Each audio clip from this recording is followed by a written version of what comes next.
दोस्तों, आप देख रहे हैं कि कितनी विभिन्न पार्टियों द्वारा ये डेलीगेशन गया है चुनाव आयोग।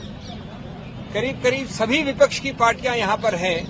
मैं नाम नहीं लूंगा, आप चेहरे देख रहे हैं। गौर करने वाली बात यह है कि ये आयोजन कल लेट रात्रि को हुआ है, लेट, क्योंकि आप जानते हैं जिस प्रकार का गैरकानूनी एक्शन लिया गया है वो भी लेट रात को लिया गया था। इतने अल्प समय में हमारे सभी कॉलीग्स ने, कई लोग दिल्ली से बाहर से भी आए हैं, कुछ एक दो लोग पहुंच नहीं पाए, लेकिन करीब विपक्ष के हर रंग की पार्टी यहां पर उपस्थित है और मैं समझता हूं सब एकजुट होकर इस मामले में गए हैं। हमने चुनाव आयोग के साथ विस्तृत रूप से वार्तालाप किया। हम सब अंदर थे। चुनाव आयोग के तीनों नवगठित चुनाव आयोग और उनके सभी अफसर थे। मैं संक्षिप्त में बता दूं आपको कि हमने क्या कहा। पहली बात कि ये बहुत ही गंभीर और व्यापक मुद्दा है। ये सिर्फ एक व्यक्ति या व्यक्ति विशेष या पार्टी विशेष का मुद्दा नहीं है। ये मुद्दा व्यापक इसलिए है क्योंकि ये सीधा संबंध रखता है भारत के संविधान के मूल ढांचे से, जिसको आप बेसिक स्ट्रक्चर कहते हैं। जैसा कि आप जानते हैं, मूल ढांचे का जो पूरा कानून है वो ये कहता है, बड़ी बहुत अनूठी बात है भारत के बारे में, कि अगर कोई भी संवैधानिक संशोधन मूल ढांचे के विरुद्ध है तो संवैधानिक संशोधन भी असंवैधानिक करार किया जा सकता है। अब इसको हमने कैसे पक्ष रखा? जब आप इस प्रकार की चुनाव के लिए जो एक समतल जमीन आवश्यक है, अति आवश्यक है, अनिवार्य है, समतल जमीन, उस समतल जमीन को आप बदल देते हैं, उसको समतल नहीं रहने देते हैं दुरुपयोग करके एजेंसीज द्वारा, तो उसका सीधा दुष्प्रभाव पड़ता है स्वतंत्र निष्पक्ष चुनाव पर, फ्री एंड फेयर इलेक्शंस। उसका सीधा दुष्प्रभाव आगे पड़ता है गणतंत्र लोकतंत्र पे, डेमोक्रेसी। और स्वतंत्र निष्पक्ष चुनाव या लोकतंत्र गणतंत्र दोनों उच्चतम न्यायालय ने केशवानंद भारती के समय से कहा है, बार बार कहा है, मूल ढांचे के एक अभिन्न अंग हैं। तो जब आप समतल जमीन को बदल देते हैं, नॉन समतल बना देते हैं दुरुपयोग करके एजेंसीज का, तो आप सीधा उस मूल ढांचे पे प्रहार कर रहे हैं, असंवैधानिक गैरकानूनी प्रहार। ये एक मूल मुद्दा है और इसके लिए सबसे बड़ा पुलिसमैन इस समतल जमीन का संविधान ने बनाया है, चुनाव आयोग को बनाया है। सिर्फ कोई स्टैट्यूटरी गठित संस्था नहीं है, ये संवैधानिक संस्था है। तो हमने उनको उनके उत्तरदायित्व की याद दिलाई और कहा कि आप बेझिझक होकर इस मामले में हस्तक्षेप करें। दूसरा पहलू हमने बड़ा रोचक रखा उनके सामने। हमने उदाहरण तो दिए, अभी मैं 2-3 दूंगा।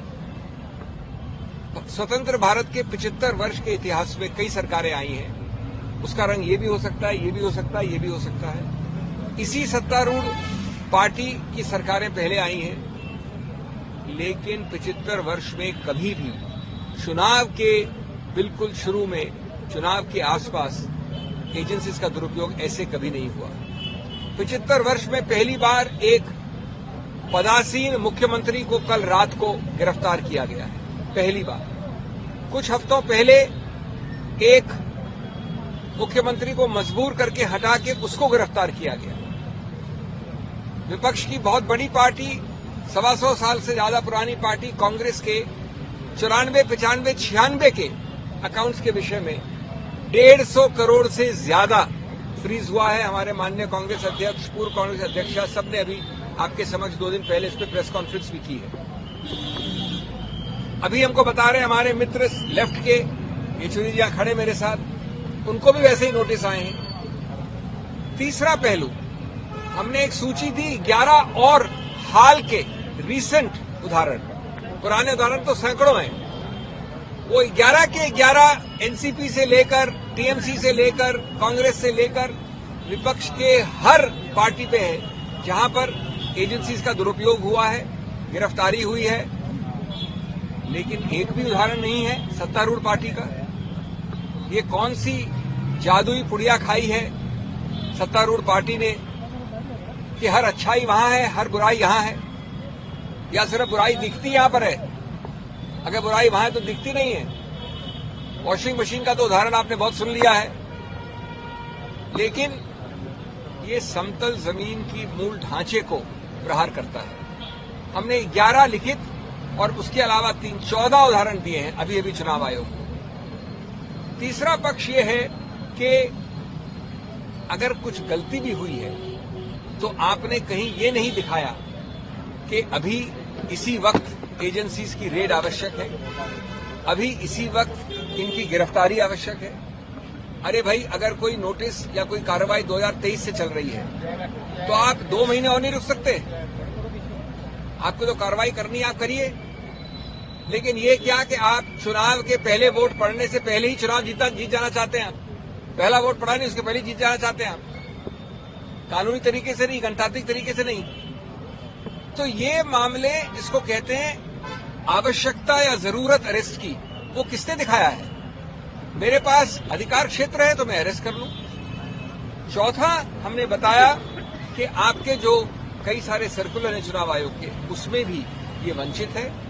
हमारे कॉलीग्स ने ये मांग की कि अगर चुनाव आयोग डीजीपी बदल सकता है, होम सेक्रेटरी बदल सकता है, किसी को बदल सकता है, तो ये एजेंसीज किस प्रकार की कोई एक विशेष एग्जेम्पशन एंजॉय करती हैं?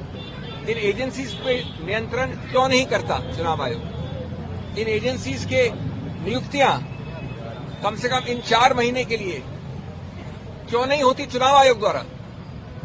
ये भी पुलिस एजेंसी है एक प्रकार से, ये भी सत्तारूढ़ पार्टी के उपयोग या दुरुपयोग के लिए हैं। तो इसलिए ये मुद्दे बहुत ही मूल मुद्दे हैं, और हम ये कहेंगे कि हर प्रकार का अनड्यू इन्फ्लुएंस का आपका कानून है, सर्कुलर है, आप उसको सिर्फ शब्द नहीं रखिए, आप उसका इस्तेमाल करिए। नहीं तो ये चुनाव आयोग एक सिर्फ एक सजाने के लिए कोई संस्था नहीं होनी चाहिए। ये हमारा पुलिस में नहीं, गणतंत्र के लिए।